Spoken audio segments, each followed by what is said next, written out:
Vamos a leer, vamos a abrir nuestra Biblia, hermanos, por favor. Recordemos que seguimos en el libro de Lucas, el Evangelio de Lucas, del médico Lucas, que nos acontece el día de hoy. ¿No hay otra Biblia por ahí que le prestemos a Isaí? Sí, ya. Sí, ahí está, mira, Isaí, en la mesa.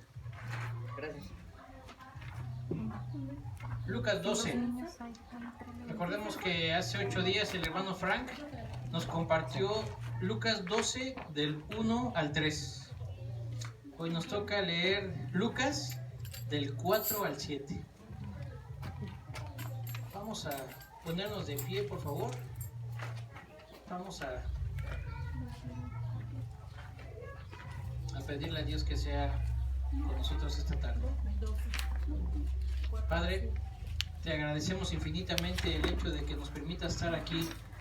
Gracias por tu poder, gracias por proveer en nuestras vidas la salvación por medio de Jesús, y gracias, Jesús, porque tú eres el que estás a la diestra del Padre, intercediendo por nosotros de día y de noche hasta el fin del mundo, y enviaste al Espíritu Santo, nuestro Consolador, el cual sabe cada una de nuestras necesidades. Él sabe lo que estamos cargando a esta hora, nuestra necesidad y todo lo que traemos. Dios, te pido que eso se quede allá afuera y que nos permitas escuchar esta palabra, esta porción bíblica, la cual es alimento necesario para nuestra vida espiritual, para poder estar, Dios, disfrutando y conociéndote aún más. Establece tu reino de poder y autoridad, Dios, y es que si hace calor, te pido que refresques nuestras vidas. Te pido que también no haya ningún distractor de necesidad, de ruido, de nada, Dios, sino que podamos estar atentos a tu palabra, Dios. Bendice a nuestros hermanos, los cuales no pudieron venir. Bendice a Yolanda y a cada una de ellas, Dios. Haz que tu Espíritu Santo lleve esta palabra hasta allá, Dios. Y aún si hay alguien que me escucha aquí alrededor, Padre, te pido que tu Espíritu Santo redarguya en sus vidas para que sea esa palabra y esa respuesta que necesitan nuestros hermanos alrededor, para que tu nombre siga siendo glorificado, reconocido y levantado, Dios, porque tú eres digno de ello. A ti sea la gloria en el nombre de Jesús. Amén. Amén. ¿Pueden tomar su asiento, hermanos, por favor? Dice Lucas 12, del 4 al 7.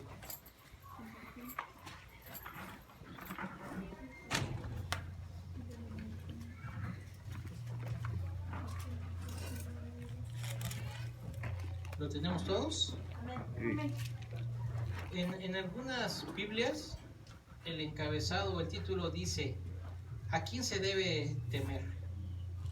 Es una pregunta que yo les hago en esta hora y que va a quedar así como al aire para poder aterrizar después de compartir la palabra y después de que esto termine, para que podamos, mediante el Espíritu Santo, reconocer y saber a quién se debe de temer.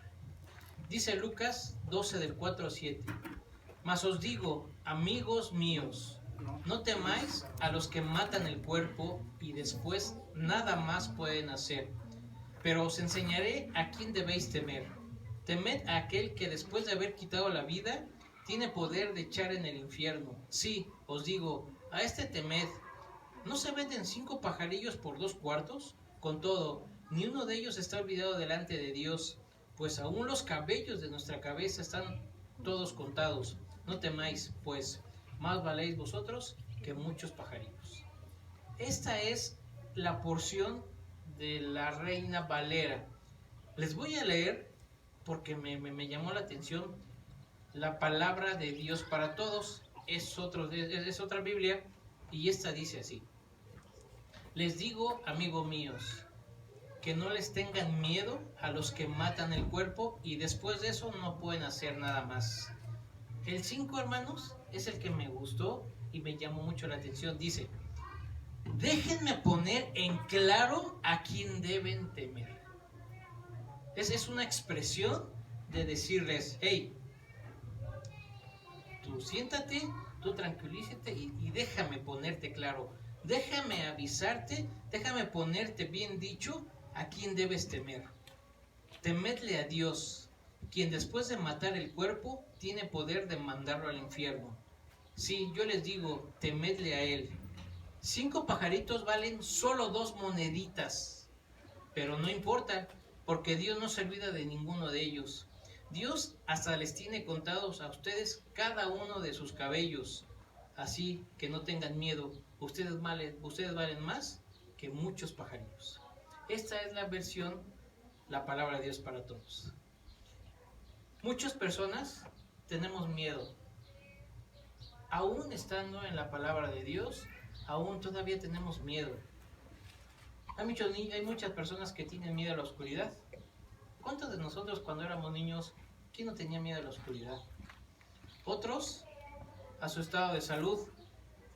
Otros, y por ahí he escuchado muchas veces, tienen temor a envejecer, al quedarse sin trabajo. Otros tienen miedo de ser pobre o de ser dañados físicamente. Otros muchos tienen miedo a la muerte. Y lo más increíble y lo más penoso que les puedo contar es que hay mucha gente que tiene temor al hombre. Y ese de temer al hombre es algo que está aconteciendo hoy en día en las iglesias. Con la vacuna hay muchos líderes de iglesias que están fomentando o tratando de manipular de que no es bueno las vacunas. Y es penoso, en realidad, que nuestro temor, aún conociendo de la palabra, sea un hombre. Vayamos al trasfondo del libro. Este evangelio fue escrito alrededor del año 70 y 80 en Grecia. Los destinatarios inmediatos son cristianos provenientes del paganismo, que eran griegos y romanos. Vayamos al contexto. El pasaje que leemos hoy forma parte de la enseñanza del Señor que comenzamos a leer en la entrega anterior, donde aprendimos que Dios no puede ser engañado, como pretendían hacer los fariseos. Inmediatamente después de eso el Señor le dice a la multitud: no temed a estos que les imponen cargas sin sentido, que intentan gobernarlos infundiendo miedo para aprovecharse de ustedes. Dios es el único digno de ser temido. Aún dice, de huir de la levadura, de la hipocresía, del pecado. Los líderes religiosos imponían a la gente una fe en Dios basada en ¿qué creen? En el temor. Decía que quien infringía la ley, dice que el que infringía la ley era objeto de la ira de estos celosos creyentes. Así todo, lo más terrible que podían hacer a una persona era matarla. ¿Cuántos creyentes morían por fe? Uno, registrado, Esteban. Pero dice Jesús, solo puede matar tu cuerpo, y eso es terrible, pero no tu alma. Tengamos presente y tengamos muy bien en cuenta eso. Cuerpo y alma. Jesús en estos 3 versículos del 4 al 7 nos hace mención 5 veces de no temer. Vayamos a él y vamos a enumerarlos, por favor, para que estemos en el mismo canal. Dice, mas os digo, amigos míos, ¿no qué? Temáis. 1. A los que matan el cuerpo y después nada pueden hacer. Pero os enseñaré a quién debes ¿qué? Temer. 2. Temed. 3. Aquel que después de ser quitado la vida tiene poder de echarla en el infierno. Si os digo a este, temed. 4. ¿No se venden 5 pajarillos por 2 cuartos? Con todo, ni uno de ellos está olvidado delante de Dios, pues aún los cabellos de vuestra cabeza están todos contados. ¿No temáis? 5. Pues más valéis vosotros que muchos pajarillos. Temer y más temer. Les voy a leer lo que significa temer y quiero que lo pongamos bien, que escuchemos bien para que podamos ver lo sorprendente de las cosas cuando no estamos en el Espíritu. Dice la definición: temor, pasión del ánimo que hace huir o rehusar aquello que se considera dañoso arriesgado o peligroso? Se lo voy a volver a leer, porque es algo que me llamó mucho la atención y es algo que quiero poner hincapié. Dice, pasión del ánimo que hace huir o rehusar aquello que se considera dañoso, arriesgado o peligroso. ¿Pero qué creen? Que hacemos todo lo contrario. El pecado debe temer a Dios, y aún así lo hacemos. Huir del pecado y aún lo seguimos haciendo. ¿Por qué? Porque nos hace falta algo muy importante. Nos hace falta el canal del Espíritu Santo en nuestras vidas para revelarnos y para acordarnos de que Jesús ya nos dejó escrito infinidad de versículos acerca de no tener miedo. Vayamos a Isaías 41:10, por favor. Isaías 41:10. Un amén cuando lo tengamos, por favor. Amén. Amén. Brenda, aquí hay otra Biblia, mira atrás, por si quieres. Ya te la voy a dar, Alejandra.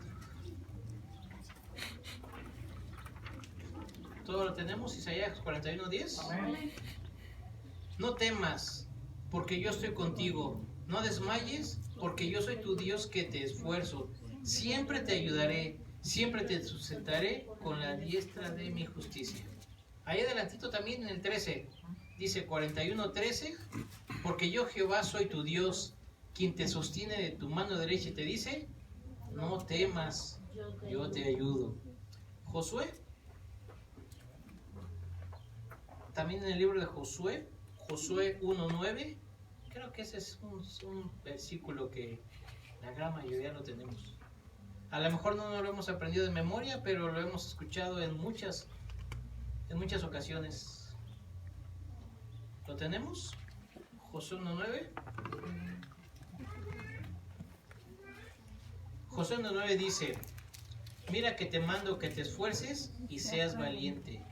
No temas ni desmayes, porque Jehová tu Dios estará contigo en donde quiera que vayas. Salmos 27:1, por favor.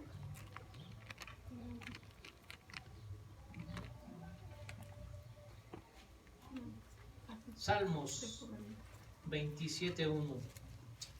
Jehová es mi luz y mi salvación. ¿De quién temeré? Jehová es la fortaleza de mi vida. ¿De quién he de atemorizarme? Y por último, les dije que hay muchos versículos. Deuteronomio 31:6, por favor. Deuteronomio 31:6. ¿Lo tenemos todos? Esforzaos y cobrad ánimo. No temáis, ni tengáis miedo, ni tengas miedo de ellos, porque Jehová tu Dios es el que va contigo, no te dejaré ni te desampararé. Insisto, hay más versículos acerca del no temer.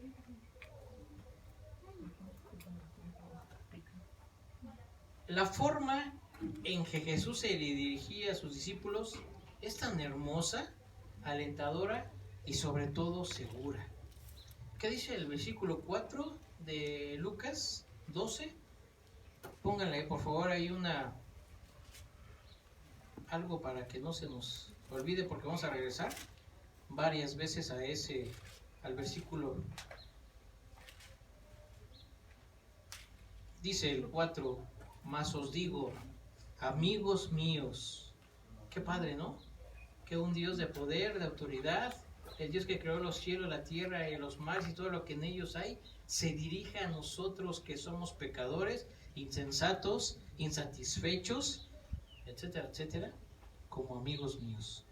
Dice que esta expresión fue dicha a la vista de la multitud. La conexión con sus palabras anteriores puede ser que los hipócritas siempre despreciarán a los fieles. Por lo que son los seguidores de Jesús, debemos estar listos para la persecución. Jesús explica que nos llama amigos porque todo lo que él sabía de su Padre Celestial nos lo ha dado a conocer, nos lo ha confiado, nos ha hecho partícipes de su reino. Por ejemplo, del hecho de que Dios prefiere a los pequeños y a los pobres, de que nos ama como un padre, que nos tiene preparado un lugar. Jesús da la palabra amigos con un sentido pleno, es decir, como un verdadero y único amigo. ¿Quién tiene amigos aquí? ¿Tú tienes amigos? Eres la única que tienes amigos, porque yo no tengo amigos. Solamente es Jesús mi amigo. Juan 15, 9 al 17, por favor. Acompáñenme al Evangelio de Juan, capítulo 15, del 9 al 17.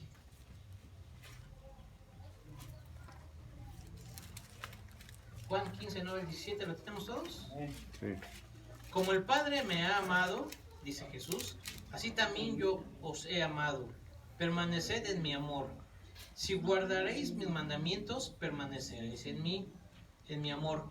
Así como yo he guardado los mandamientos de mi Padre y permanezco en su amor. Estas cosas os he hablado para que mi gozo esté en vosotros y vuestro gozo sea cumplido. Hey, paréntesis. ¿Quién está hablando aquí? Jesús. Qué chido, ¿no? Jesús, el que no tenía necesidad de venir. Jesús Dios, la segunda persona de la Trinidad, nos habla de esta forma que decimos, wow. Este mandamiento seguimos, que dice, este es mi mandamiento, que os améis unos a otros como yo os he amado. Nadie tiene mayor amor que este, que uno ponga su vida por sus amigos. Vosotros sois mis amigos, si hacéis lo que yo os he mandado. Ya no os llamaré siervos, porque el siervo no sabe lo que hace su señor, pero os he llamado amigos, porque todas las cosas que oí de mi Padre os los ha dado a conocer. No me elegisteis vosotros a mí, sino que yo os los elegí a vosotros, y os he puesto para que vayáis y llevéis fruto, y vuestro fruto permanezca, para todo lo que pidiereis al Padre en mi nombre, Él os lo dé. Esto os mando, que os améis unos a otros. Jesús se dirige a los que Él considera como sus amigos, y Él les está diciendo para no tener miedo de los que querían dañar o destruir el cuerpo. Continuemos con el versículo 4, que dice, no temáis a los que matan el cuerpo y después nada pueden hacer. La gente durante el tiempo de Jesús tenía miedo de lo que los escribas y fariseos eran capaces de hacer con ellos, porque algunos temían ser expulsados de la sinagoga. Acompáñenme a Juan 9:22, por favor.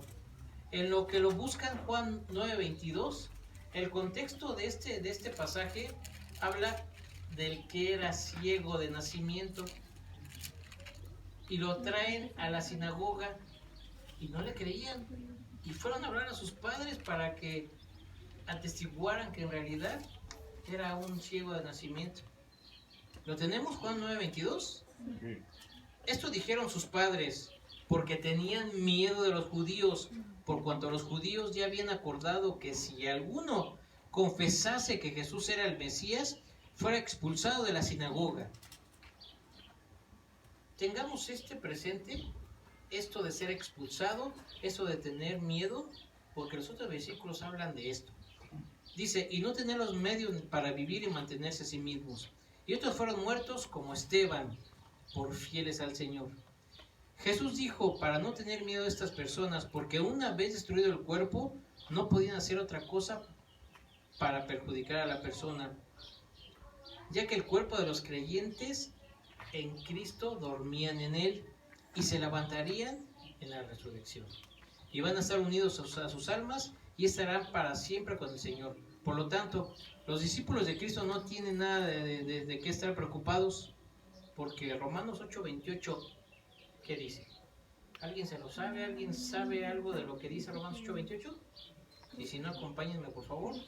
Romanos 8:28. Romanos 8:28 dice, y sabemos que a los que aman a Dios, todas las cosas que, esto es, a los que conforme a su propósito son ¿qué? Y si son llamados, son amigos. Cuando Jesús habló a sus discípulos sobre el martirio y la persecución, sabía que todos ellos, excepto Juan, morirían por muerte de mártir por él. También sabía de su propio sufrimiento venidero. Dada la reciente muestra de oposición a Jesús, recordemos el temor que tenía la gente en aquel tiempo, porque el contexto del libro y de lo que estamos hablando, del trasfondo del libro, estamos hablando y estamos ubicados de que cuando se escribió este evangelio, estaban en el año 70 y 80 después de Cristo. Entonces, decía que tenían miedo de lo que los fariseos hacían con la gente. Decía, dada la reciente muestra de oposición a Jesús, vayamos a Lucas 11, 53, 54, por favor, atrasito de lo que estamos hablando, para recordar lo que estaba pasando en ese tiempo.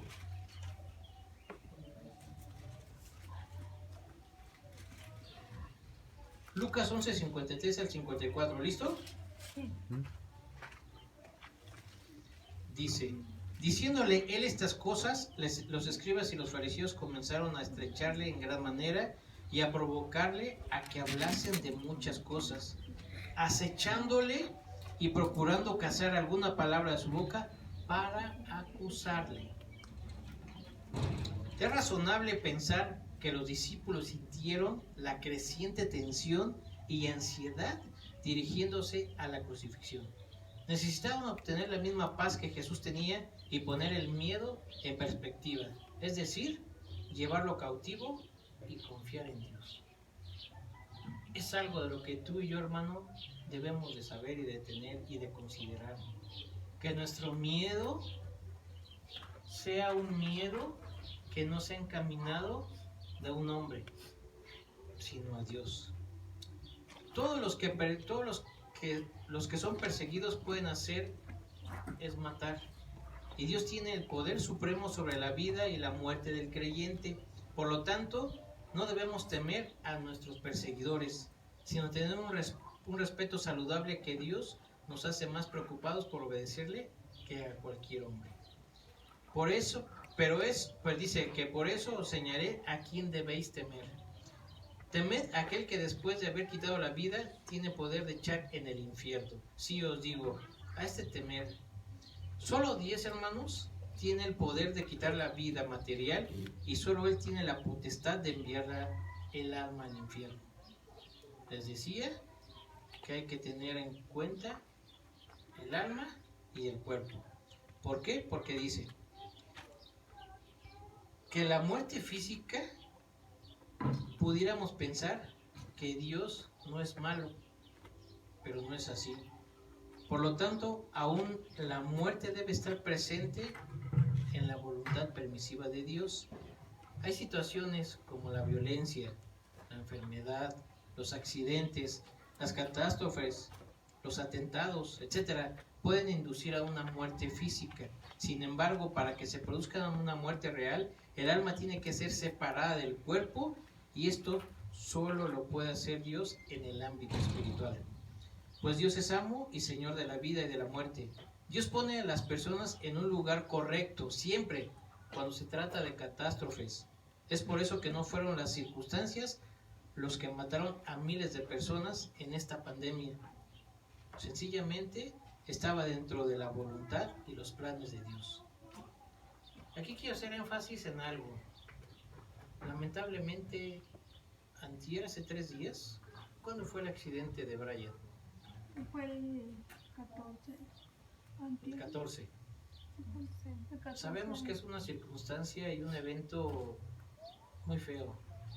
Es algo que como padre no puedo entender ni puedo saber cómo está José Luis y su esposa en este momento.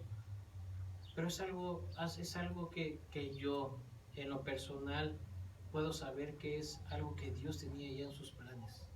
Y de lo cual puedo estar tranquilo porque este niño, cuando compartíamos en la casa de nuestra hermana Yolanda, sabíamos que él dependía de la voluntad de su padre y de su madre de dejarlo ir a escuchar de la palabra de Dios. Y siempre tenía un ánimo el niño de que si me dejan ir ahorita voy. Siempre tenía ese ánimo de ir. Y puedo pensar y puedo dar gracias a Dios porque dentro de estos planes que Dios tiene, estoy seguro que Dios lo tiene Él con él. Porque puedo compartir con mi hija y con algunos maestros que era un niño con un ímpetu de gozo, se aprendía los textos de inmediato. Y yo quiero pensar que esto de quitar vida, de muerte, de vida, sé que ese es un plan que Dios tenía ya preparado para él. Y lo único que tenemos que hacer nosotros como iglesia es orar para fortaleza y determinación de José Luis y su esposa, porque en realidad aquí es donde entra la pregunta: ¿a quién debemos temer? Nosotros como iglesia sabemos que aún la muerte es algo que nos puede separar y nos puede dar miedo, pero sabemos que Dios tiene el control de nuestras vidas y sabemos que Dios es bueno y que Él tiene el control de nuestras vidas. Entonces, esto es algo que también estaba ya dentro de los planes de Dios para que Brian esté en su presencia, y quiero pensarlo que así es. Dios, como juez supremo, es el que decide el destino final de nuestras almas, cielo o infierno. En respuesta al premio o castigo del desempeño en nuestra vida material, si viviste para Dios, tendrás el premio, y si viviste para el mundo, entonces tendrás castigo. No hay que guardarle temor a la primera muerte, sino a la segunda.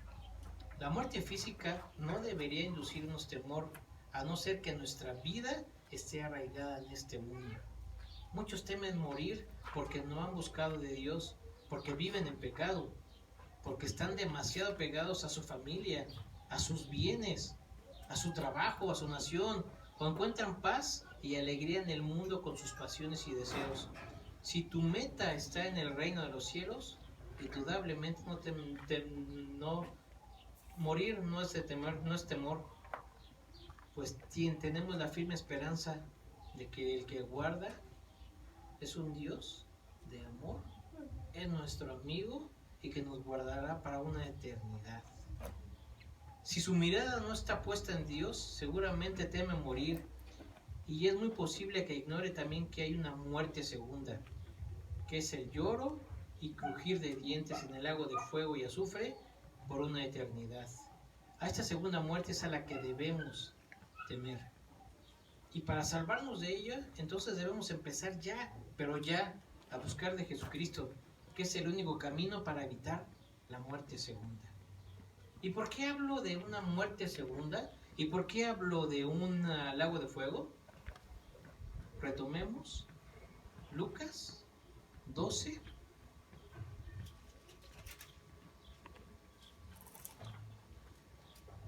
$12:5. Pongamos en claro la palabra traducida aquí como infierno, que es Gehenna. Se deriva de las palabras Valle de Limón, que se encontraba en los lados sur y oeste de Jerusalén. En el Antiguo Testamento era un lugar de sacrificio de hijos de Moloch. Segundo de Crónicas 28:3, por favor. Insisto, recordemos, y es importante poner el trasfondo del libro, saber a quién fue dirigido y por qué. Esto es algo, hermanos, que estamos aprendiendo, y creo que somos los que estamos yendo al colegio. Entonces es algo que nos sirve para poner en claro en la hermenéutica y en la exégesis todo esto de por qué estamos hablando de un lago de fuego si aún no se inaugura. ¿Estamos de acuerdo? Segundo de Crónicas 28:3. ¿Todo lo tenemos? Quemó también incienso en el valle de los hijos de Himón, e hizo pasar a sus hijos por fuego, conforme a las abominaciones de las naciones que Jehová había arrojado de la presencia de los hijos de Israel. El rey reformador Josías paró el sacrificio de niños en el valle de Hinnom, y se convirtió en un vertedero de basura, con un hedor con fuegos ardiendo continuamente. En los días de Jesús se asoció con el castigo de un fuego eterno, lo que se llama el lago de fuego en otros pasajes. Esto está en Apocalipsis 19:20.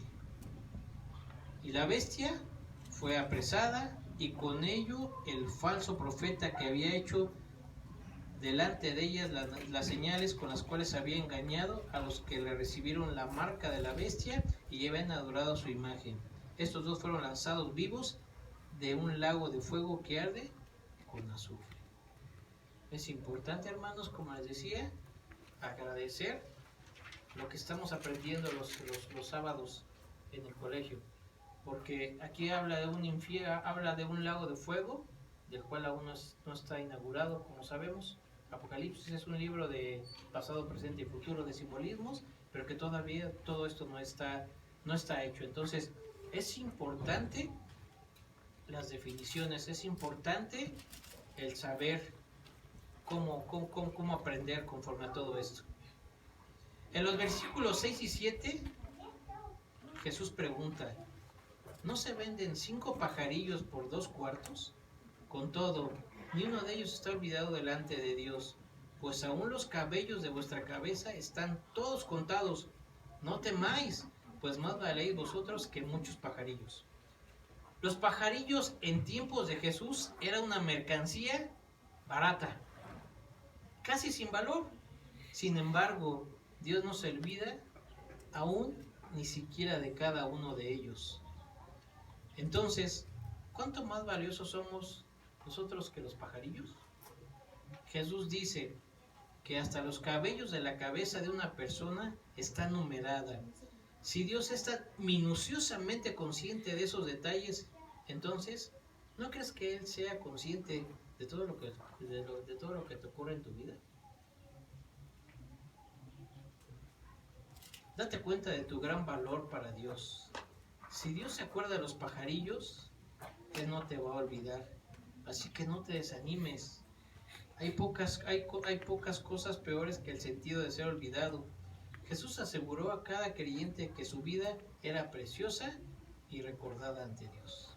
Y si no, veamos esta estadística. Se ha dicho que una persona pelirroja tiene cerca de 90,000 cabellos. Una persona de cabello oscuro tiene alrededor de 120,000 cabellos. Y una rubia tiene alrededor de 145,000. Sin embargo, Dios sabe exactamente cuántos cabellos tienes tú y yo.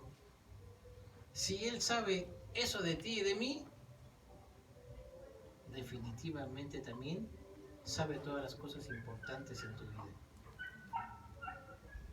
Los que son perseguidos son tentados a ceder el pensamiento de que no valen nada y nadie se preocupa por ellos. Sin embargo, tenemos un Dios amoroso en el cielo que valora a cada uno de nosotros. Señor, qué bueno eres. Señor, qué maravilloso eres en nuestras vidas. Y aún, Dios, podemos llamarte amigo, no por nosotros, sino por el plan perfecto de salvación que tuviste para con nosotros, Dios. El del concilio divino, Dios, de crearnos. Y dice tu palabra que aún te dolió tanto el haberlo hecho, Dios, porque seguimos siendo necios y porque seguimos siendo pecadores, Padre. Pero gracias a que Jesús, el unigénito Hijo, Dios, el cual tuviste y diste para este mundo, nos lo diste, Dios, sin escatimar absolutamente nada para poder alcanzar salvación, perdón y además una vida eterna, Señor. Hoy, en el mundo, Dios, hoy, en la religión popular, están festejando, Dios, de que resucitaste hoy, este día. Pero sabemos, Padre, que no es el día, sino es nuestro corazón el cual debe ser contrito y humillado delante de ti, para reconocer día a día, Dios, el sufrimiento de Jesús en esa cruz. y el que tú resucitaste con poder y autoridad para que nuestras vidas, Dios, fueran escondidas en el hueco de tu mano para estar seguros, Dios. También nos dice que no debemos temer, porque tú tienes, Señor, el control de nuestras vidas. Gracias, Padre, porque escribiste nuestros nombres en tu libro de la vida. Gracias, Dios, porque nos sellaste en nuestro corazón con tu Espíritu Santo y nos has apartado. Y aún sabemos, Dios, que tú tienes el control de nuestras vidas. ¿A quién hemos de temer, Dios? A nadie. Porque si tú eres por nosotros, ¿quién contra nosotros? Te agradezco, Padre, tu presencia en este lugar. Y aún te pido, Dios, que bendigas la vida de Isaí, la vida de Brenda, la vida de Mel, la vida de Claudia, Dios, la vida de Coco, de Claudia, de Emilio, de Giovanna, de Tamara, y aún muy en especial en este día de Kimberly, Dios, que aunque no fue su cumpleaños hoy, Dios, nos permitiste, Dios, gozarnos en tu iglesia, Dios, y pudimos reconocerla, Dios, y reconocer que tú eres fiel en su vida, Dios. Y te pido que las palabras de las cuales emitieron de la boca de Alejandro por medio de tu Espíritu Santo para darle ese conocimiento de tu palabra, quede en su corazón muy arraigado y muy profundo, Dios, para que eche mano de ello cuando esta niña necesite de ti, Señor. Te damos gracias también por la vida de Oscar y por la vida de Dios, de su esposa, porque han dedicado ese tiempo para ti, Dios, para alabarte. Te pido, Dios, que tú, no siendo deudor de nadie, sigas bendiciendo nuestras vidas y que sigas siendo por nosotros, Dios, y que ayudes en la vida de Mel y de su enfermedad y de sus dolores, para que tu Espíritu Santo cumpla la palabra y la promesa, Dios, de que eres refrigerio en sus huesos y que tú eres medicina para él, Dios. Aún te pido, Dios, por cada necesidad de la cual yo no sé, no la conozco, Dios, pero tú sí. Interna en nuestros corazones, Espíritu Santo, y danos la respuesta que necesitamos, pero sobre todo, incítanos a leer de tu palabra, incítanos a venir en oración, Dios, a buscarte, a buscar ese pronto auxilio, Dios, del cual tú tienes para cada uno de nosotros. Haznos no temer de aquí en adelante, Dios, aún sin que no tengamos trabajo, aún sin que no tengamos que comer, aún, Dios, en las salidas y venidas en carretera, porque tú eres fiel, Dios, y porque tú ya lo tienes, ya tienes respuesta a cada una de nuestras necesidades, Dios. A quien debemos de temer es a ti, Dios, como un conocimiento previo y de bendición y de verdad y de sabiduría, puesto que dice tu palabra, Dios, que el principio de la sabiduría es el temor a Jehová, un temor reverenciado, un temor digno, Dios, hacia ti, al que nos gobierna y al que nos ama. Padre, te pido que en esta hora vayas a cada uno de los hogares de mis hermanos y abastezca sus alacenas. Ve a la casa, Padre, por favor, de nuestra hermana Yolanda, y es que su enfermedad, su dolor, sus achaques y cada uno de sus padecimientos sean encapsulados, Dios, y desechados. Da paz a cada una de sus hijas, Dios. Y también, sobre todo, Dios, te ruego y te suplico, Padre. Te ruego no como aquel que pide, sino aquel como el que suplica, Dios. Que vayas a la vida de José Luis y su esposa, Dios. A que tu Espíritu Santo les dé el sustento, pero sobre todo, Dios, que les haga ese reconocer de ti. Dales paz, dales en su corazón esa reconciliación, Dios, y dales, Padre, el entendimiento de que tú